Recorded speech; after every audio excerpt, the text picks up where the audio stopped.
नमस्कार दोस्तों, स्वागत है आपका आयरन इंस्टीट्यूट में। मेरा नाम है अरण्य प्रताप सिंह और आज हम नंबर सिस्टम पढ़ेंगे जो कि हमारे एमपीपीएससी मेंस में आप लोगों को पता होगा अपडेटेड होंगे। 30 मार्क्स का मैथ्स कंपलसरी है, उसके साथ में सी सेट और जो फॉरेस्ट की और एसएससी के और बैंकिंग एफकेट सारे एग्जाम्स के लिए बहुत ज़रूरी है नंबर सिस्टम। और जो बेसिक सिलेबस है वही है और मैंने मैथ्स एमएससी की है, सो हम जो है पूरा बेसिक से लेके आगे तक कवर करेंगे। और चूंकि ये मेंस में आना है तो थ्योरेटिकल मैथ्स और मैथ्स के स्टेप्स प्रोसेस क्या कैसे लिखना है ये सारी चीज़ें हम डिस्कवर करेंगे और इन सब चीज़ों के बारे में हम बात करेंगे और नंबर सिस्टम को अच्छे से पढ़ेंगे। आइए देखते हैं। सबसे पहले व्हाट इज नंबर सिस्टम। एक बात और ध्यान रखिएगा कि आपके अभी तक जो हमने पुराना पैटर्न देखा है मेंस में, जो मैथ्स के क्वेश्चंस आ रहे हैं एमपीपीएससी के मेंस में, उसमें जो है तो डिफिनेशंस बहुत सारी आ रही हैं और 3 मार्कर जो क्वेश्चंस हैं उनमें जो तो डिफिनेशंस आ रही थी। अभी नया पैटर्न जो है वो 24 अप्रैल से जो एग्जाम है जब वो आ जाएगा तो हम उसके बाद नया पैटर्न को डिस्कस करेंगे। अभी देखिए कि डिफिनेशंस को भी आपको ध्यान रखना है और लिखना कैसे है ये सारी चीजें ध्यान में रखेंगे। व्हाट इज नंबर सिस्टम, संख्या पद्धति क्या है। सबसे पहला क्वेश्चन यही आता है क्योंकि हम नंबर सिस्टम हमारे टॉपिक का ही नाम है, पूरे चैप्टर का नाम है, किसी भी सिलेबस का फर्स्ट चैप्टर होता है, फर्स्ट यूनिट है। इसके लिए हमको जानना जरूरी है कि नंबर सिस्टम होता क्या है। तो नंबर सिस्टम होता क्या है, हमको पता नंबर सिस्टम होता क्या है, लेकिन उसकी हम डिफिनेशन कैसे लिखेंगे वो देखिए। The methods of writing numbers through digits are called number system. मतलब कि नंबर्स को डिजिट के थ्रू लिखने का जो तरीका होता है, जो मेथड होती है, उसे हम नंबर सिस्टम कहते हैं। ठीक है, हिंदी में कहा है तो अंकों के माध्यम से संख्या के लिखने के तरीकों को संख्या पद्धति कहते हैं। अब कितने तरह की संख्या पद्धति होती है पूछ सकता है ये कभी कभार। तो there are two types of number system, decimal number system and international number system. इनकी डिफिनेशंस पढ़ने की आवश्यकता हमें नहीं है, बस हमें ये जानने की आवश्यकता है कि होते कितने प्रकार के। तो नंबर सिस्टम की बेसिक डेफिनेशन हमने ये पढ़ ली है। देखते हैं कि व्हाट इज नंबर। नंबर क्या है, संख्या क्या है, संख्या क्या होती है। तो देखिए सबसे पहले हमारे पास आए थे डिजिट्स। डिजिट्स मतलब 0 से लेके 9 तक के होते हैं, सिंगल डिजिट्स। उसको फिर हम जब लिखने लगे तो वो नंबर बनने लगे, उनको साथ में 0 और 1 को लिख दिया तो ये डिजिट्स, तो इनको नंबर कहते हैं। The mathematical unit that is used for counting and naming is called a number. वह गणितीय इकाई जिनका उपयोग नापने, गिनने और किसी नामकरण के लिए किया जाता है उसे संख्या कहते हैं। मतलब ऐसी मैथमेटिकल यूनिट है, ऐसा मैथमेटिकल मेजरमेंट है जिसे कि हम किसी का काउंट कर सकते हैं, किसी चीज को किसी चीज का नाम दे सकते हैं, उसे हम नंबर कहते हैं। तो ये प्रॉपर डिफिनेशन है। नंबर होता क्या है रियल लाइफ में ये हमें सबको पता है, बट डिफिनेशन लिखने का तरीका, the mathematical unit that is used for counting and naming is called a number. Okay okay, अब यहाँ से मेन चीज शुरू होती है कि नंबर्स के टाइप क्या होते हैं, उनके डिफिनेशंस। और ये बहुत ही बेसिक कॉन्सेप्ट है और ये जानना आपको बहुत जरूरी है क्योंकि जो इससे क्वेश्चंस बनते हैं, चाहे वो एसएससी सीजीएल के हो, सी सेट के हो, एमपीपीएससी मेंस के हो, एफ कैट के हो, कैट के हो, किसी के भी एग्जाम्स हो, उनमें जो ये नंबर्स होते हैं इनके ऊपर बहुत क्वेश्चंस रहते हैं कि इवन नंबर की सीरीज दे दी, ऑड नंबर की सीरीज दे दी। तो जब तक हम ये नहीं जानेंगे कि नंबर्स होते क्या हैं तब तक हम उन क्वेश्चंस को कैसे सॉल्व करेंगे। तो इनकी बेसिक डिफिनेशंस और ये होते क्या है इन्हें हमें जानना बहुत जरूरी है। अब 11 टाइप्स में सबसे पहले आता है रियल नंबर्स। ठीक है, रियल नंबर्स वो all the positive and negative integers, fractional and decimal numbers without imaginary numbers are called real numbers. It is represented by the symbol r.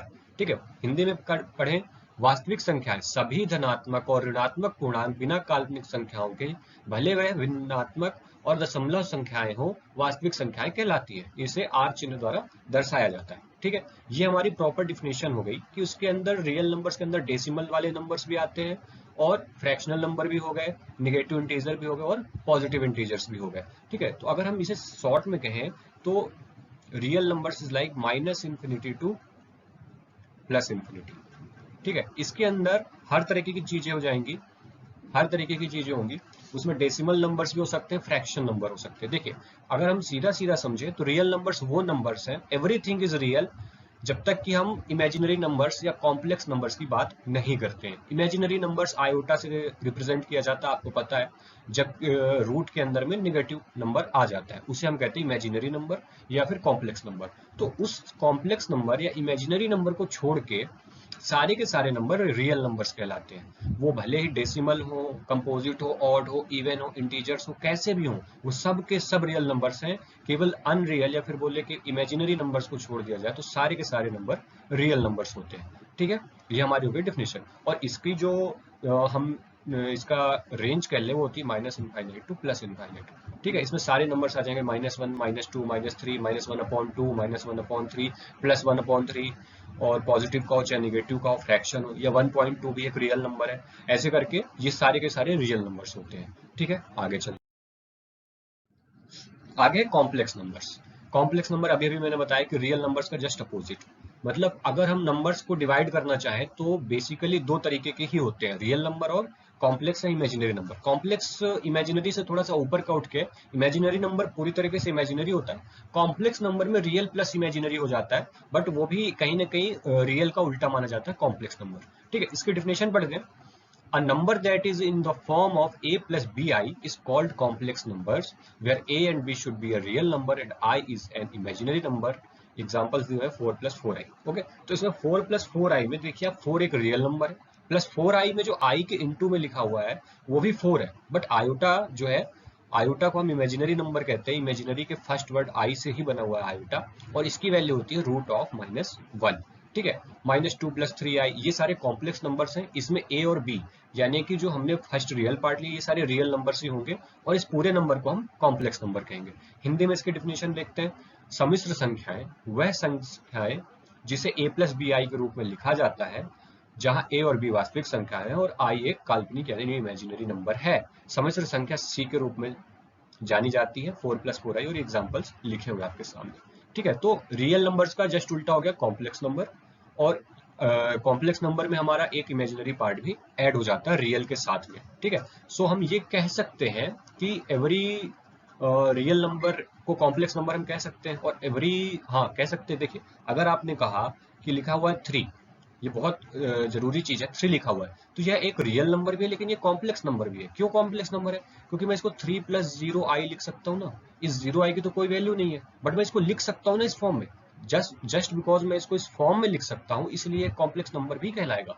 So every real number is a complex number, but every complex number is not a real number. समझ रहे ना बात को मेरी? कि आप कोई भी नॉर्मल सा नंबर ले लीजिए, 4 लिख लिया, 4 लिख लिया हमने, अब मैंने बोला कि ये रियल नंबर तो है, दिख रहा है सामने हमको, लेकिन ये साथ में कॉम्प्लेक्स नंबर भी है। क्यों?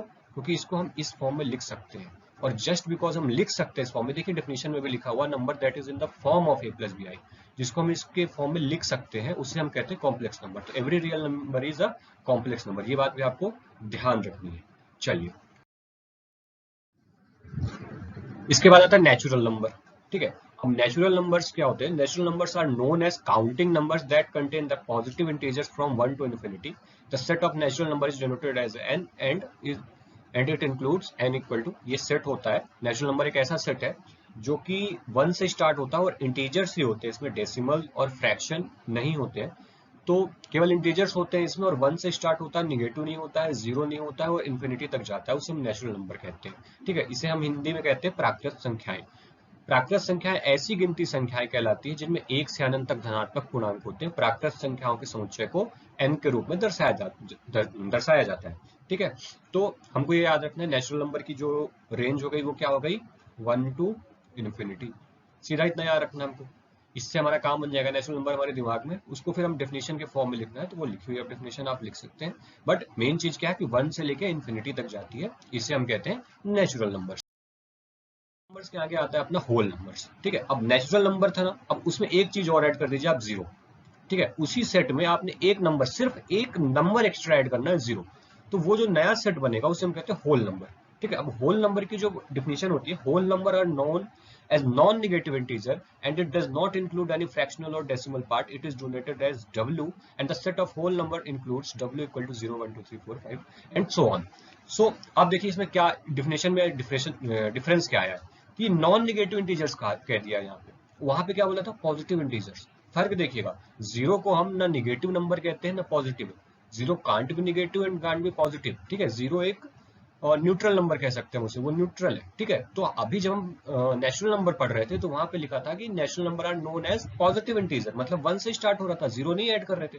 अब जीरो भी ऐड कर दिया तो हमने केवल निगेटिव छोड़ दिए, तो इसलिए हमने लिख दिया नॉन निगेटिव इंटीजर्स, मतलब कि हम निगेटिव के नंबर्स नहीं लेंगे, ठीक है। समझ में आ रहा है ना मेरी बात को? आगे देखिए, पूर्ण संख्याएं इसको कहते हैं हिंदी में, इसकी अगर डिफिनेशन देखें, पूर्ण संख्याएं गैर ऋणात्मक पूर्णांक कहलाती हैं और इसमें कोई भिन्नात्मक या दशमलव भाग शामिल नहीं होता है, इसे W के रूप में दर्शाया जाता है। और पूर्ण संख्याओं के समुच्चय में ये इसे जो सेट होता है इसका W equal to 0 1 2 3 and so on.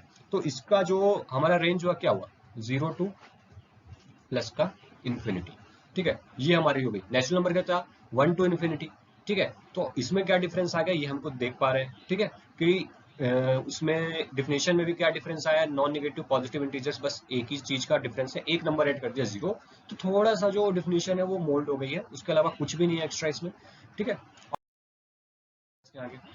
Integers, ठीक है। आप इंटीजर्स को समझना बहुत इंपॉर्टेंट है।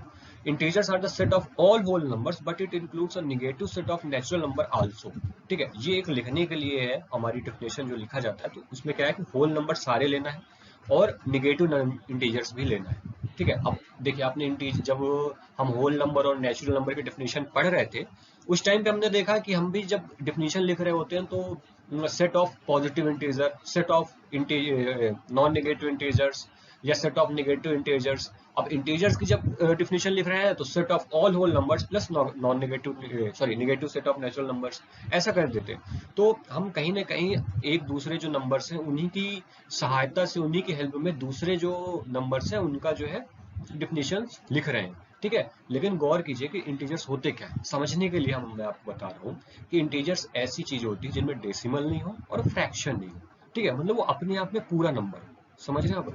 पूर्ण संख्याएं जो पूर्ण संख्या कहते हैं, होल नंबर और ये सब कुछ, तो उसमें आता था इंटीजर्स, इंटीजर्स लिखते थे, बट इंटीजर तो मेन है ना। इंटीजर नहीं होंगे तो हम कैसे जानेंगे कि होल नंबर क्या है, हम कैसे जानेंगे नेचुरल नंबर क्या है। तो इंटीजर्स हमारा सबसे मेन है। इंटीजर ऐसा होता है कि वो जो है वो अपने आप में पूरा नंबर है। अगर मैं कहूँ कि -3.2, ठीक है, सपोज दैट ये कोई नंबर है, ठीक है। अब ये नंबर है, इसको इंटीजर नहीं कह सकते। क्यों? क्योंकि इसमें दो नंबर दिख रहे हैं, दो डिजिट्स दिख रहे हैं। आपको क्या दिख रहा है, 3 दिख रहा है, पॉइंट के बाद क्या दिख रहा है, 2 दिख रहा है। तो क्या 3 अपनी पूरी वैल्यू कंटेन कर रहा है? क्या मैं इसको लिख सकता हूँ -3? नहीं लिख सकता। क्या मैं इसको लिख सकता हूँ -2? नहीं लिख सकता। ये अपनी पूरी वैल्यू कंटेन नहीं कर रहा है, इसके साथ में कुछ और भी जुड़ा हुआ है। तो ये हमारा जो है, ये हमारा इंटीजर नहीं कहलाएगा। हमारी इंटीजर्स क्या है, ये हमारे नेगेटिव इंटीजर है, ये हमारा नेगेटिव इंटीजर है, ये हमारा पॉजिटिव है, ये हमारा पॉजिटिव इंटीजर्स है। क्यों? क्योंकि ये 3 अपने आप की पूरी वैल्यू खुद में कंटेन कर रहा है, इसके साथ में इसका कोई साथी नहीं है। अगर मैंने इसको कह दिया 3/2, अब ये फ्रैक्शन हो गया। अब इसमें क्या 3 अपनी पूरी वैल्यू कंटेन कर रहा है? नहीं कर रहा है, ठीक है। 2 कंटेन कर रहा है, इसको मैं लिख सकता हूँ क्या 3? नहीं लिख सकता हूँ, ठीक है। इसको मैं लिख सकता हूँ 2?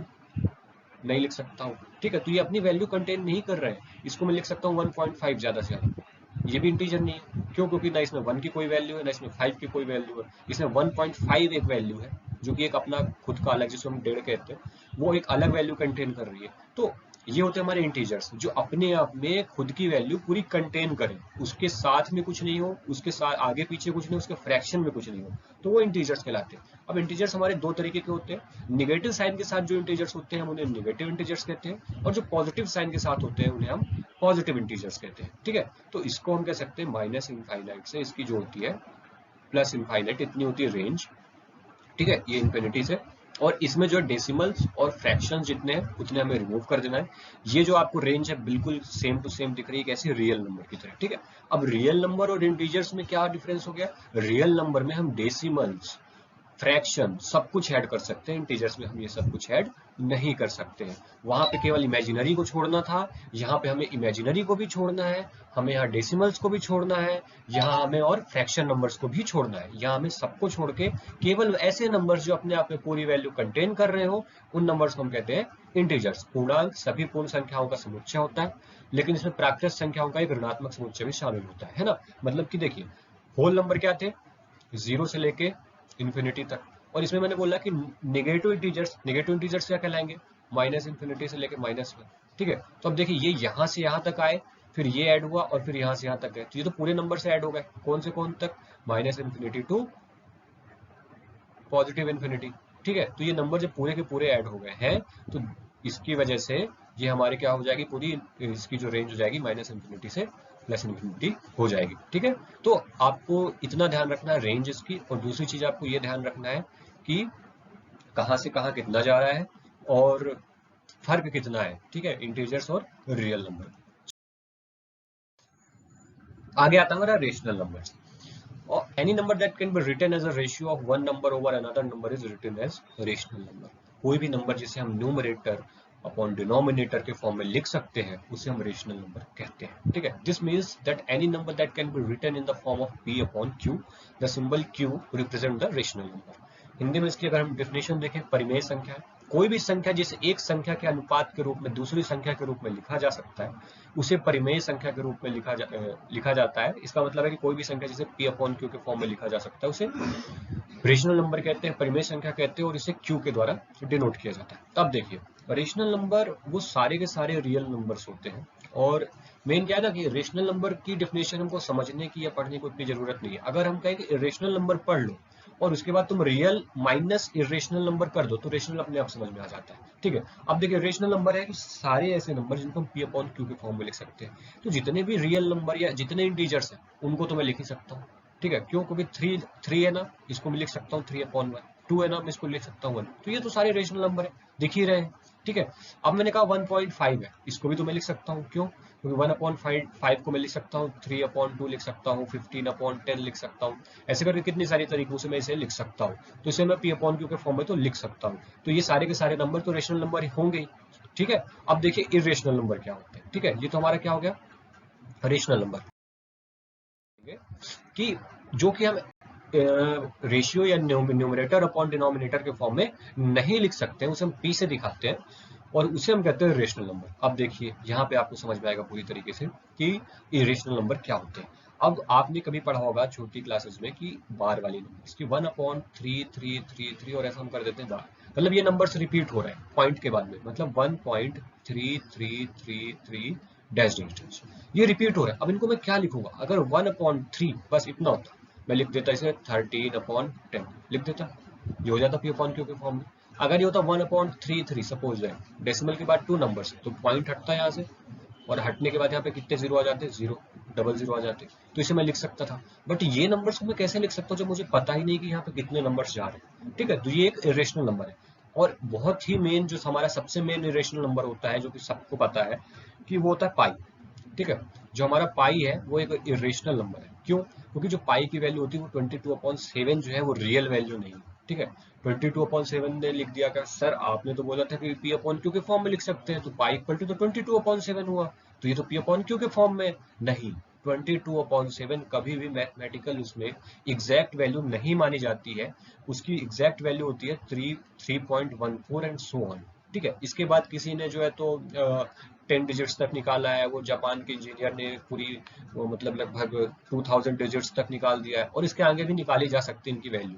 ठीक है, तो ये इतना आगे तक जाएगा कि इसके अपॉन हम नहीं लिख सकते ना कुछ नंबर। अभी मैंने एग्जांपल में आपको यहाँ पे बताया था कि ये इनको हम लिख सकते हैं ऐसे, क्योंकि हमें पता है कि रुकना कहाँ पे है, बस 2 ही डिजिट्स है, तो 2 डिजिट्स है डेसिमल के बाद, तो हमने पॉइंट हटाया, नीचे जीरो लगा दिए। अब जब पता ही नहीं है कितने, तो कितने जीरो आप लगाओगे नीचे।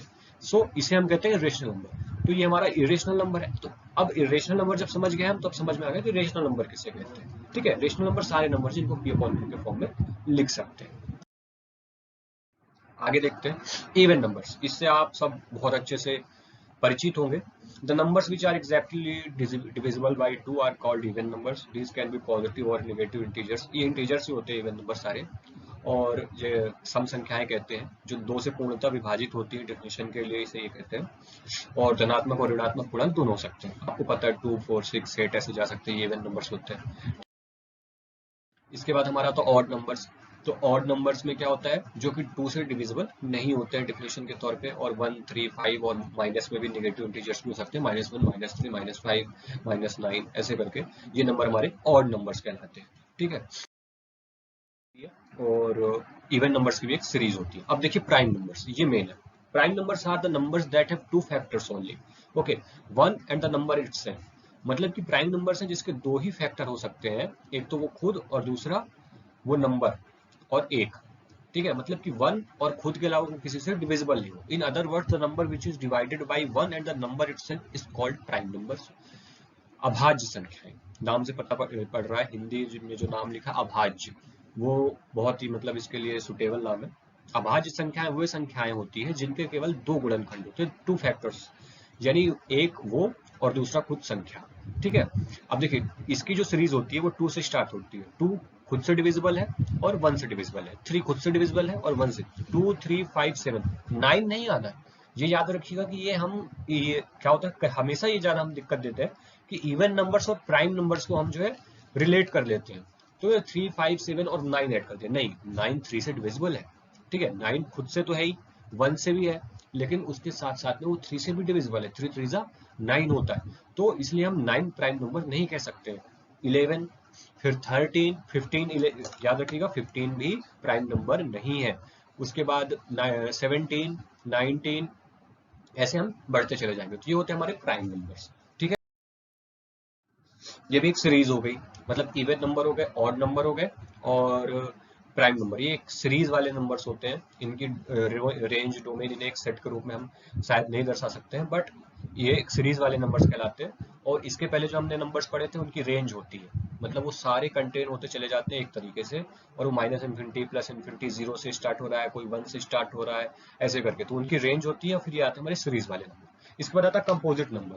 A composite number is a number that has more than two factors. For example, 4 is a composite number as the number 4 is divisible by 1, 2 and 4. Other examples, so composite are numbers are 6, 8, 9, 10 and so on. ठीक है, composite number की वैसे दो definition होती है। एक definition ये आपके सामने है कि इसके 3 फैक्टर्स हो, मतलब कि कंपोजिट नंबर को हम नॉन प्राइम नंबर्स भी कह सकते हैं, प्राइम नंबर्स का जस्ट अपोजिट। प्राइम नंबर्स में 2 ही होते हैं और कंपोजिट नंबर में क्या होता है, फैक्टर्स पड़ जाते हैं, मतलब कि वो खुद वो नंबर और 1 इसके अलावा कोई एक और फैक्टर होना जरूरी है, और उससे ज्यादा तो हो ही सकते हैं। 6 में 2 3 हो गए और उसके बाद फिर जो है तो 6 खुद भी हो गया और 1 भी हो गया, तो 4 फैक्टर हो गए एक तरीके से। ठीक है, तो ये हम कह सकते हैं। मिश्रित संख्या एक भाज्य संख्या वह संख्या होती है जिसके 2 से अधिक गुणनखंड होते हैं। ठीक है, ये मिश्रित संख्या। बट कंपोजिट नंबर्स की एक और डेफिनेशन होती है, वो भी आप ध्यान रख लीजिए कि ऐसे प्राइम नंबर्स जो कि 10 से बड़े हैं। ठीक है, मतलब 10 से जब आगे जाओगे तो ऐसे नॉन प्राइम नंबर्स, उनको हम कहते हैं कंपोजिट नंबर्स। ठीक है, non prime numbers but greater than 10, तो उसे हम कहते हैं कंपोजिट नंबर्स। एक डेफिनेशन वो भी है, एक ये डेफिनेशन आपके सामने। चलिए, अब ये तो हमारे थे नंबर्स। इसमें 11 टाइप्स के हमने नंबर्स पढ़ लिए, कितने होते तो और भी हैं, बट अपने काम के 11 टाइप्स थे। अब इसके बाद हमारे पास बहुत इंपॉर्टेंट टॉपिक है जिसका नाम है प्रॉपर्टीज। ठीक है, नंबर्स की जो प्रॉपर्टीज होती हैं वो कैसे लगती है। ठीक है, प्रॉपर्टीज होता क्या है कि हमारे ऑपरेशन में काम आती है। देखिए, हमारे नंबर सिस्टम में 4 तरीके के ऑपरेशन मेन माने जाते हैं, आपको भी पता है। एक होता है एडिशन, सब्सट्रैक्शन, मल्टीप्लिकेशन और डिवीजन। ये 4 तरह के ऑपरेशन है। तो इन 4 तरह के ऑपरेशन ये आप नंबर्स में कैसे कर सकते हैं, उनके साथ क्या खिलवाड़ कर सकते हैं, आप कैसे ऑपरेट करेंगे, उनके साथ क्या खेल खेल सकते हैं, ये जानने के लिए हमारे पास होती है प्रॉपर्टीज। जो बेसिक प्रॉपर्टीज है, मेरे को पता है अच्छे से कि आपको इन सारी प्रॉपर्टीज का अच्छे से नॉलेज होगा, बट एक बार हम इसे फिर से पढ़ेंगे, रिवाइज करेंगे, और इनके साथ में डिफिनेशंस और प्रॉपर्टी को अगर लिखने का आता है तो बेसिक हम जानते हैं कि सिविल सर्विसेज के जो मेंस एग्जाम होते हैं उसमें हमारा रिटन पेपर होता है, तो उसमें हम ऑप्शन सेलेक्ट नहीं कर सकते, तो उसमें कैसे लिखना है वो हम देखेंगे। चलिए देखते हैं। तो इसमें पहले तो प्रॉपर्टीज कितनी, associative property, commutative property, distributive property, closure property, identity property, inverse property, reflexive property और जीरो प्रोडक्ट प्रॉपर्टी। अलग से हम डिफिनेशंस पढ़ेंगे, या इनकी प्रॉपर्टी होती क्या है, थ्योरी क्या होती है, और इनकी वो पढ़ेंगे। चलिए देखिए, सबसे पहले आता है कॉम्यूटेटिव प्रॉपर्टी। ठीक है, कॉम्यूटेटिव प्रॉपर्टी में क्या होता है कि इसको लिखने का तरीका ये, if a and b are two real numbers then according to commutative property a plus b equal to b plus a and a into b equal to b into a। अब देखिए, ये दो तरह की होगी। मैंने बताया था आपको 4 तरह के ऑपरेशन होते हैं, और कॉम्यूटेटिव प्रॉपर्टी 2 तरीके की चीजों में अप्लाई हो रही है। किस में हो रही है, आपके एडिशन में अप्लाई हो रही है और मल्टीप्लिकेशन में। तो इसको हम कह देते हैं एडिटिव कॉम्यूटेटिव प्रॉपर्टी, और इसको हम कहते हैं मल्टीप्लिकेटिव कॉम्यूटेटिव प्रॉपर्टी। ठीक है, ये एडिशन के काम में हो रही है। अब देखिए, मैंने कहा कि अगर ये 3 + 2 है तो इज इक्वल टू 2 + 3 भी तो होगा ना, क्योंकि 5 = 5, इधर वाला भी हमारा LHS जो आ रहा है लेफ्ट हैंड साइड वो भी 5 आएगा, RHS जो आ रहा है 5 = 5 ये भी होगा। और सेम चीज क्या होती है हमारी मल्टीप्लिकेशन में, 2 × 3 और 3 × 2, तो 2 इंटू 3 भी 6 होता है और 3 इंटू 2 भी 6 होता है, मतलब हमारा LHS is equal to RHS आ रहा है। लेकिन देखिए इसमें ध्यान दीजिए, दो ऑपरेशन छोड़ दिए। कौन कौन से ऑपरेशन छोड़ दिए? एक हमने सब्सट्रैक्शन छोड़ दिया है और दूसरा हमने डिवीजन छोड़ दिया है। उसका भी एक रीजन है, क्यों? क्योंकि 3 minus 2 does not equal to 2 minus 3। LHS हमारा आएगा 1, इधर आएगा हमारा -1, सो ये इक्वल नहीं हो सकते हैं, इट कांट बी इक्वल, इसलिए हमने ये प्रॉपर्टी छोड़ दी है। हमने कहा 3/2 इज नॉट इक्वल टू 2/3, ठीक है ना। तो ये दो ऑपरेशन हमने छोड़ दिए। तो सीधा सीधा दिखाने का तरीका ये है, बताने का मकसद ये है कि जो कॉम्यूटेटिव प्रॉपर्टी होती है वो हमारे दो ऑपरेशन में अप्लाई होती है। कौन कौन से?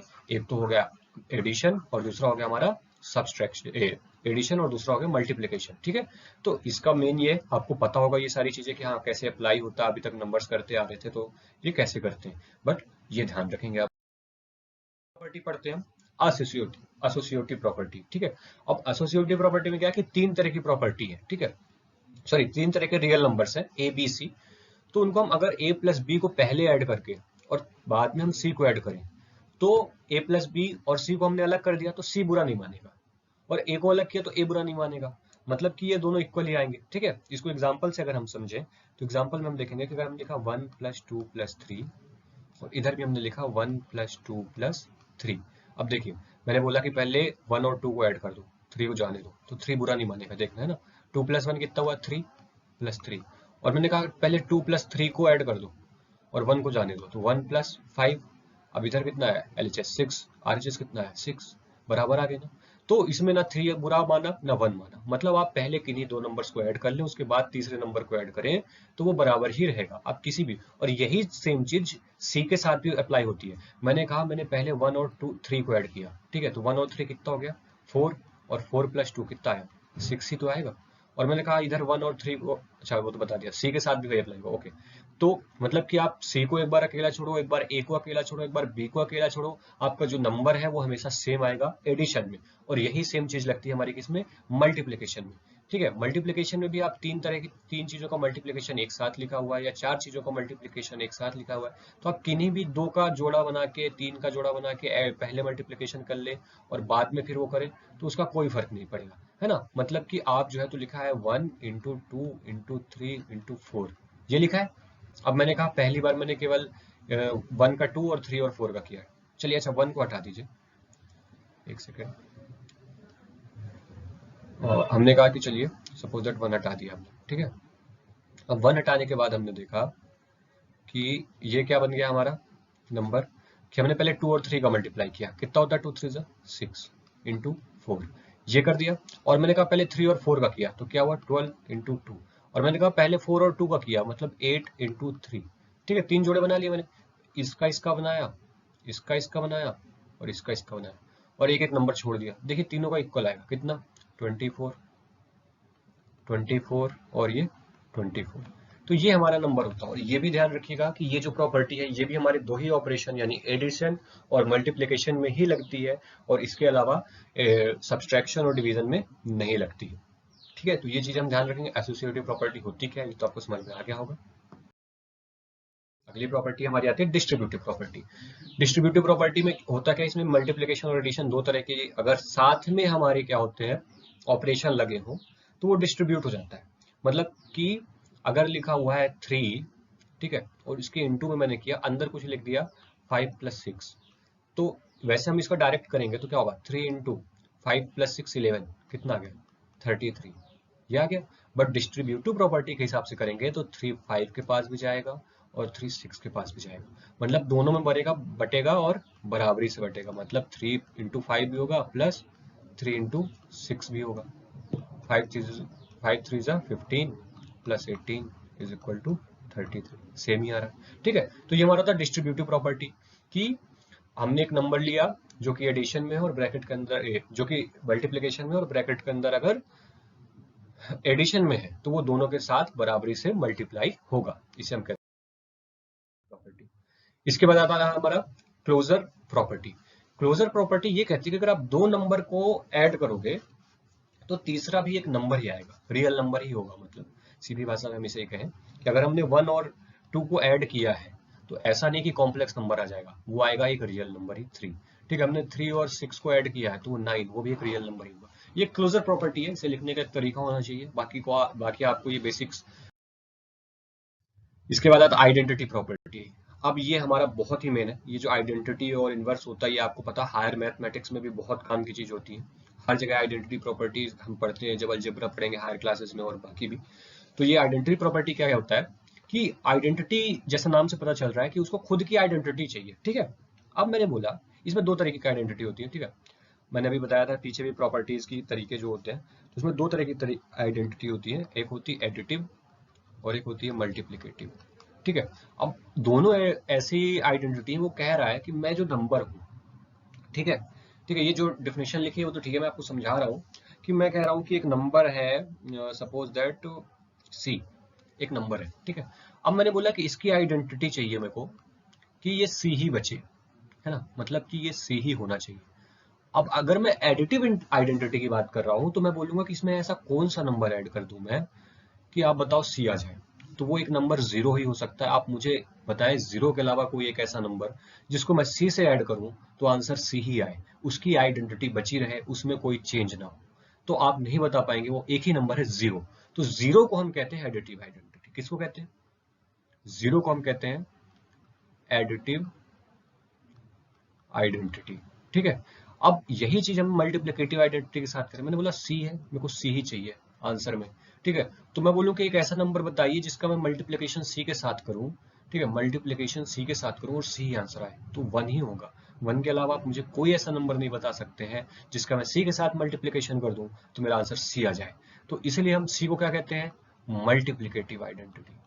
ठीक है, सॉरी, सी को कहते हैं, वन को कंफ्यूज हो, वन को हम कहते हैं मल्टीप्लिकेटिव आइडेंटिटी। क्यों? क्योंकि वन मैं किसी भी नंबर के साथ मल्टीप्लाई कर दूंगा, आंसर वही रहेगा, उसकी आइडेंटिटी सेम रहेगी, इसीलिए हम कहते हैं आइडेंटिटी प्रॉपर्टी। और ऐसा ही जीरो के साथ है, एडिटिव आइडेंटिटी है, क्योंकि आप इस जीरो को किसी भी नंबर के साथ ऐड करेंगे वो नंबर अपनी आइडेंटिटी खोएगा नहीं। ठीक है, मतलब वो उसकी आइडेंटिटी बची रहेगी, समझने के लिए बता रहा हूँ। ठीक है, तो ये होता है हमारा आइडेंटिटी प्रॉपर्टी। Inverse property. ठीक है, तो इनवर्स प्रॉपर्टी में भी देखिए, एडिटिव इनवर्स, मल्टीप्लिकेटिव इनवर्स, दो तरीके के इनवर्स हो गए। अब क्या है कि हमने बोला था अभी जस्ट आइडेंटिटी पढ़ा ना, तो हमने अभी आइडेंटिटी जब हम पढ़ रहे थे तो आंसर में हमको क्या चाहिए था? जो नंबर हम ले रहे थे वही नंबर हमको आंसर में चाहिए था, क्यों? क्योंकि उसका आइडेंटिटी का सवाल था।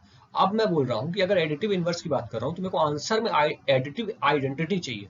तो एडिटिव आइडेंटिटी क्या होगी? मैंने बोला एडिटिव इनवर्स की बात हो रही है, आंसर मेरे को चाहिए एडिटिव आइडेंटिटी। और मैंने भी आपको बताया है कि एडिटिव आइडेंटिटी क्या होती है? जीरो। मुझे आंसर जीरो चाहिए। अब मैं बताऊं इसमें क्या ऐड कर दूं कि आंसर जीरो आए? तो एक ही नंबर होगा, -a। ठीक है, इसके अलावा ऐसा कोई नंबर नहीं है जो मैं यहाँ पे ऐड करूं और मेरा आंसर जीरो आ जाए, मेरा आंसर एडिटिव आइडेंटिटी आ जाए। तो एडिटिव इनवर्स हमारा क्या हो जाएगा? -a। और ये एग्जिस्ट करता है, यही हमारी जो है तो एडिटिव इनवर्स की प्रॉपर्टी कहलाती है। ऐसा ही सेम मल्टीप्लिकेटिव इनवर्स में। अब मैंने बोला है कि मेरे को ए है और मेरे को आंसर चाहिए मल्टीप्लिकेटिव आइडेंटिटी, जो कि क्या होती है? वन। तो अगर हमने बोला मल्टीप्लिकेटिव आइडेंटिटी चाहिए तो इसके अलावा और कोई नंबर नहीं है जो मैं इसमें मल्टीप्लाई कर दूं और आंसर आ जाए वन। तो ये हमारा हो गया। तो additive inverse, multiplicative inverse is connected to additive identity and multiplicative identity. तो ये समझने की बात है। इसके बाद आता है zero product property. Zero product property में क्या होता है कि if a into B equal to zero, then इधर a इक्वल टू जीरो और b इक्वल टू जीरो। मतलब कि अगर हमने बोला कि दो नंबर है, सपोज दैट दो नंबर को हमने मल्टीप्लाई किया है ना, a इंटू बी, तो इसमें एक ना एक नंबर जीरो होना जरूरी है, नहीं और इसका आंसर भी लिखा हुआ जीरो। तो ऐसा कभी पॉसिबल नहीं हो सकता कि ये दोनों नॉन जीरो नंबर्स हो। सपोज दैट ये वन लिखा है और ये लिखा है 1/3, तो इनका कभी भी मल्टीप्लिकेशन जीरो आ ही नहीं सकता।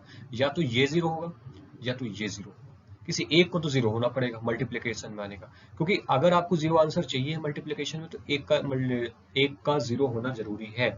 उसके अलावा आप कोई नॉन जीरो नंबर्स दो ले लीजिए और उनका कितना भी मल्टीप्लिकेशन कीजिए, ट्रस्ट में कभी जीरो नहीं आएगा, आपको एक ना एक नंबर जीरो चाहिए। तो ये होता है हमारा जीरो प्रोडक्ट प्रॉपर्टी।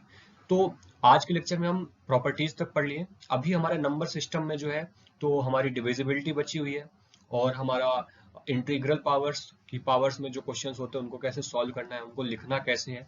तो ये सारी चीजें हम नेक्स्ट क्लास में पढ़ेंगे, पार्ट 2 में। नंबर सिस्टम दो पार्ट्स में रहेगा।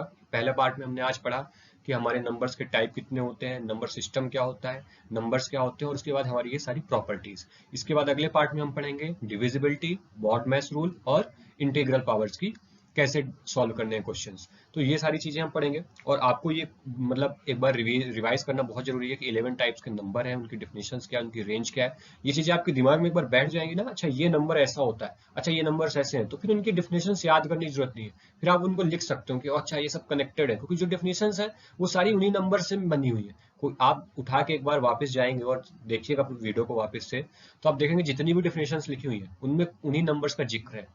अगर हम इंटीजर्स की बात करते हैं तो लिखते क्या है, every whole number plus non negative natural number, sorry negative natural numbers. ठीक है, जब हम होल नंबर की डेफिनेशन पढ़ते हैं तो हम लिखते हैं 0 प्लस पॉजिटिव इंटीजर्स।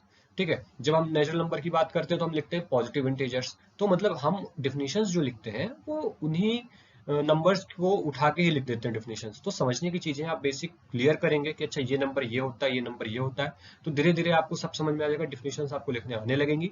और मेन चीज जो आगे हम क्वेश्चंस करेंगे मैथमेटिकल वाले जिनको सॉल्व करने पड़ते हैं, उनको स्टेप वाइज कैसे लिखना है अगली क्लास में हम देखेंगे, कैसे उनको मेंस के एग्जाम में लिखना है, या फिर जो हमारे CGL और इनके पेपर्स में आते हैं डायरेक्ट टिक करने वाले, तो वो क्वेश्चन भी हम पढ़ेंगे। सी सेट हो गया आपका, और फॉरेस्ट की जो एग्जाम्स है, एफ कैट कैट, इन सारे एग्जाम्स के लिए आपको पूरा प्रिपेयर होगा यहाँ पे। तो धीरे धीरे करके हम यहाँ भी बढ़ेंगे, आगे जाएंगे, हर तरीके के क्वेश्चंस करेंगे। ऐसा नहीं कि कोई एक एग्जाम को हम ऐसा करके कि हाँ सिर्फ एक एग्जाम के क्वेश्चंस होंगे, नहीं, सारे तरीके के एग्जाम्स के क्वेश्चंस यहाँ पे कराए जाएंगे और बताया जाएगा कि ये क्वेश्चन इस एग्जाम के टाइप का है। ठीक है, तो वो सारे होंगे और उनको लिखना कैसे है, क्वेश्चन को कैसे सॉल्व करने, ये पढ़ेंगे। और पहले तो हम इसका पार्ट 2 लाएंगे, अगली क्लास में फिर हम क्लासेस वगैरह देखेंगे। चलिए, धन्यवाद। वीडियो को लाइक, सब्सक्राइब और शेयर, चैनल को जितना ज्यादा करेंगे उतना ही अच्छा। धन्यवाद।